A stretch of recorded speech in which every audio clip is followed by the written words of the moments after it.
Muli kong binalikan na matandang babae nag-iisa sa liblib na lugar. Siya si Lola Liwayway, 76 years old, at pangalawang nabigyan ng materyales para sa sira-sira niyang tahanan noon, na dating pinapangarap niya lang may paayos, ngunit ngayon ay kanya nang inaalagaan. Sa aking pagbabalik kay Lola Liwayway, dala ko ang sorpresa na magpapasaya sa kanya.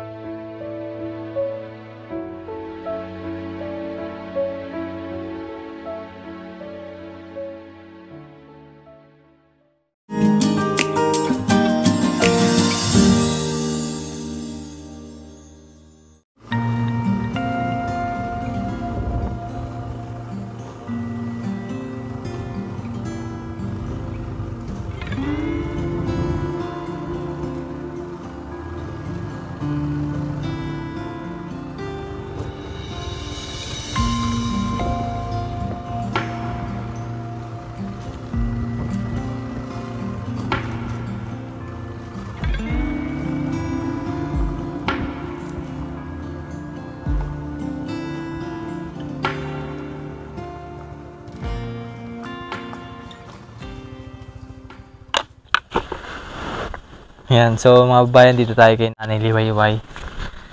Yung napagawan po ng napa-renovate yung bahay.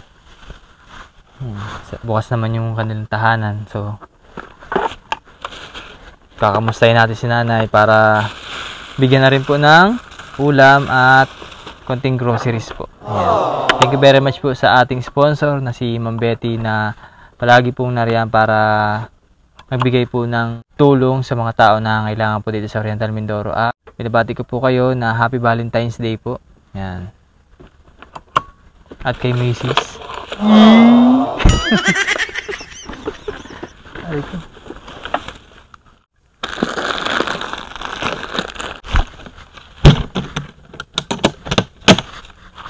Ayun.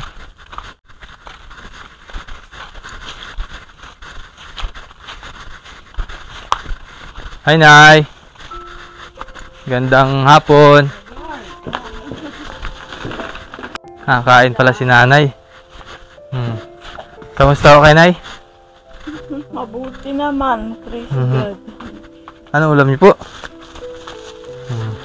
Hello si Nanay. Bakit kayo ay... Nabuti natin nakain si Nanay Liwayway. Kuya. Kamusta ho, Nay? Salamat at ako ay inyong dinadalaw-dalaw pa rin. Nanay. Hallelujah. Ano ulam niyo po ngayon? Ulam niyo? Ako, gulay. Chicken. Manok. Ay. Ako dinalahan mo pa niya. Ay para po may pang ulam po kayo din. Asin, bigas. Tapos groceries po. Salamat. Kamusta po Nanay kayo din? Anong pagkaabalahan po ni Nanay Liwayway? Yung dati pa rin. Para ako ay sa aking pag-iisa, kahit ako ay may tao namang nagmamagandang loob sa akin na kahit pakaunti-kaunting hanap buhay, binibigyan ako. Na yung kayang-kaya ko naman, basta't yung kaya ng katawan ko at may kagaling at may kalakasan ng aking katawan, talagang ginagampanan ko yan. Dahil ang gusto ko ay yung ako ay mabubuhay ng maayos, yung hindi man sama-sama.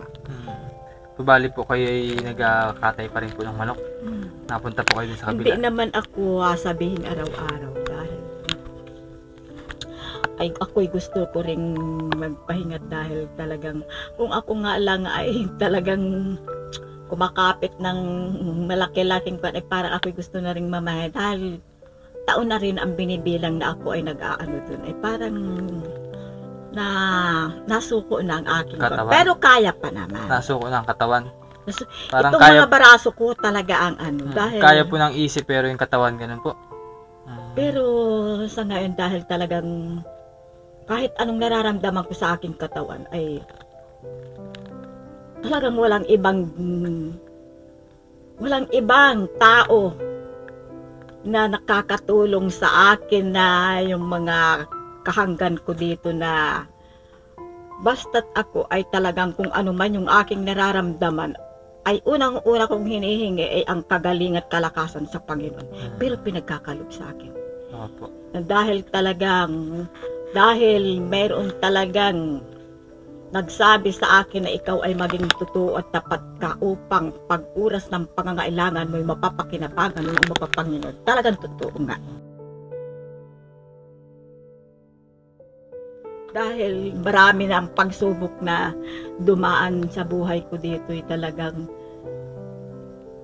nalulutas ko ng ako lamang at ang Panginoon Diyos. Dahil ako ay isang mananampalataya. At saka sa pananampalataya ko ay talagang ginagawa ko yung totoo na hindi ako gumagawa ng mali. At hindi kalooban ko ang nasusunod kung hindi ang kalooban ng Panginoon.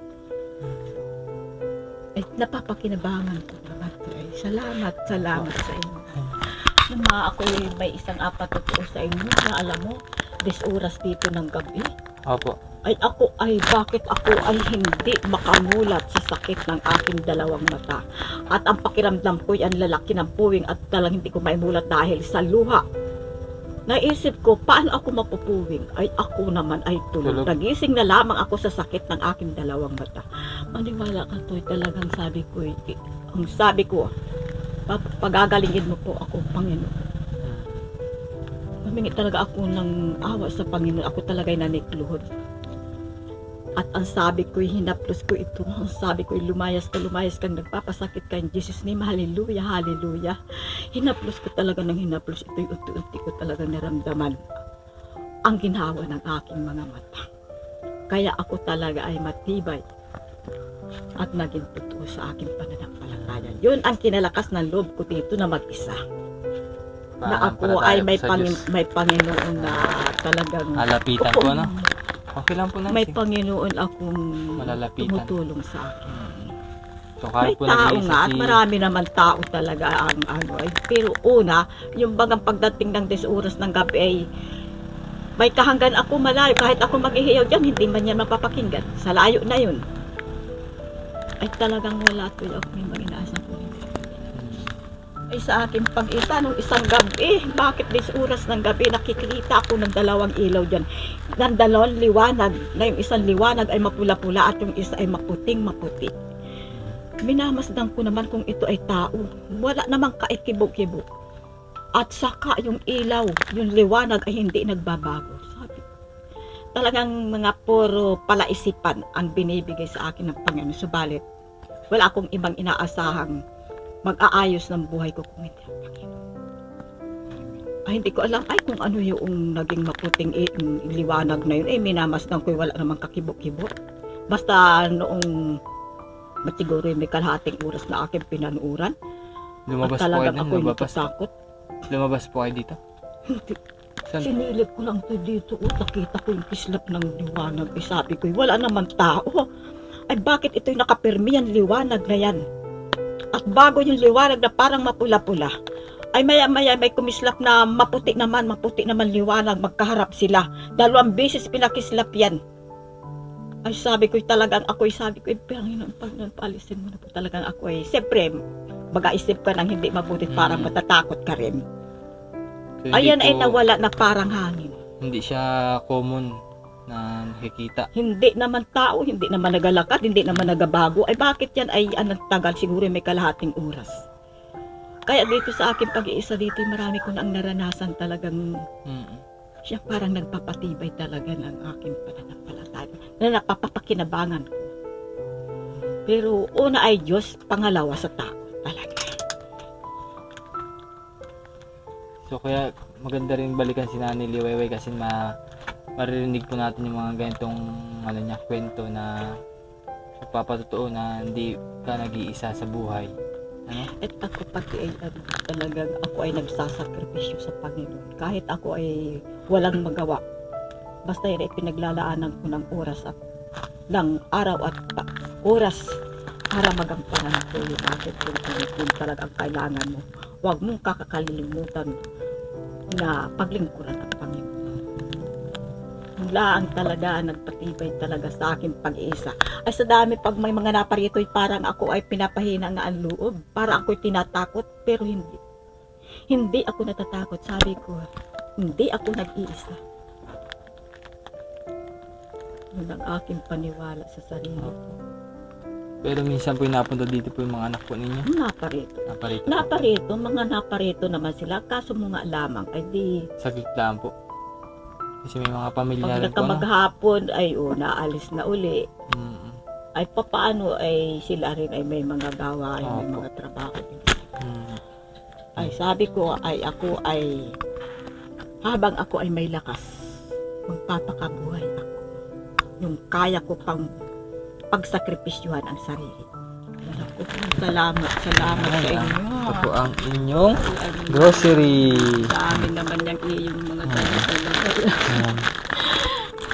Para po may supply kayo, para din na kayo pumunta ng bayan para mamili po ng ulam o anong kakailanganin niyo po. Ano?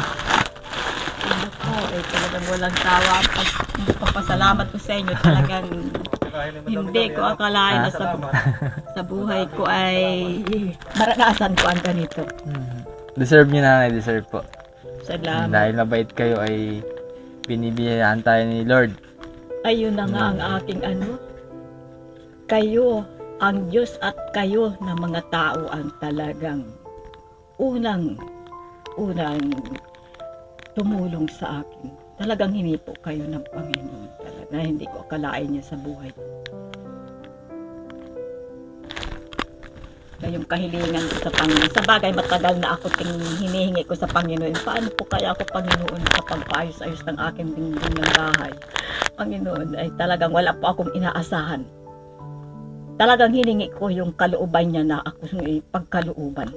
Kahit ako'y nagalakad, pag naalaala ko yan, ay talagang kinakausap ko talagang Panginoon. Ay talagang hindi pinagdamot sa akin ng Panginoon kayo. Talagang pinagkaloob kayo sa akin. Kaya ako ay, bakit ako ay papasok sa masama? Lahat ay maganda ang ibinibigay sa akin ng Panginoon. Ay hindi talagang ang kinakailangan sa akin ay yung ako ay maging maayos, makisama sa kapwa, maging maganda ang pakikisama at lalong-lalo na sa Panginoon at sa inyo. Ay hindi ko akalain na kala ko ay Masarap makinig kay nanay, kay nanay Liwayway. Yung mga kwento niya. Talagang ako ay hindi marami ko talagang alam na Kahit mag-isa sa dito sa gubat, wala namang, hindi siya nangangamba. Kasi isip ni nanay, kasama niya palagi ang Diyos. Yun ang mahalaga naman sa mga kababayan. Ay nanay, sana po makatulong ulit po itong aming dalang grocery. Ay salamat.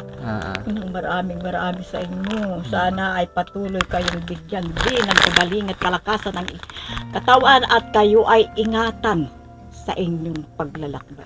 Salamat po. Sana ay pagpalain kayo. So yun mga kababayan, at maraming salamat po muli kay Ma'am Betty na nagbigay po ng tulong para kay Nanay Liwayway. Katulad po nito, yung kanyang dingding. Ayan. At yung grocery dala natin. Maraming salamat po kay Ma'am Betty sa tulong niyo po sa lahat na aming natutulungan dito sa Oriental Mindoro. Marami nga ang gustong bumisita dito dahil nakikita nga nila sa nakita nila, napapanood nila. Opo. Artista na kayo nanay. Artista. Ay, ang dami talaga ng nag-kwento sa akin na talagang ako daw nga ay nakikita. Sa amin ko ay salamat. Pero ayaw ko naman nung ako ay mag-aasabing kahit ganyan. Ay ayaw ko nung ako ay parang magyayabang sa kapwa. Basta ang sa akin ay pasalamat. Puro pasalamat talaga at ako ay may tao na tumulong sa akin. Ay sila din naman ang nag-kwento sa akin. Pero pag yung pagsasabi ko, ay naman ako ay hindi. Napapansin ka po nila, no? Kasi maganda na yung bahay mo, nanay. Marami nga ang nag-ano sa akin. Sabi ko ay yan ay kaloob sa akin ng unay-una ay Diyos, pangalawa ay tao. Naging tulay din lang po kami nanay, no? So yun mga kababayan, at ito po si Nanay Liwayway, at muli po natin muling nakamusta. At ito na, sa mabuting kalagayan naman po si Nanay Liwayway. So sa mga nais po pala magpahatid ng tulong po para kay Nanay Liwayway, yung message lang po ay sa Ren Vlogs. nakita nyo po sa screen. At any amount po yung malaking tulong po yun para sa kanyang mga pangangailangan po dito sa kanilang tahanan. Yan. So nanay, maraming salamat po sa inyo. Din na lang kayo istorbohin po. Talaga salamat ng maraming at ingatan sana kayo ng Panginoon sa inyong paglalakbay. Hallelujah. Thank you po. Bye-bye. Salamat.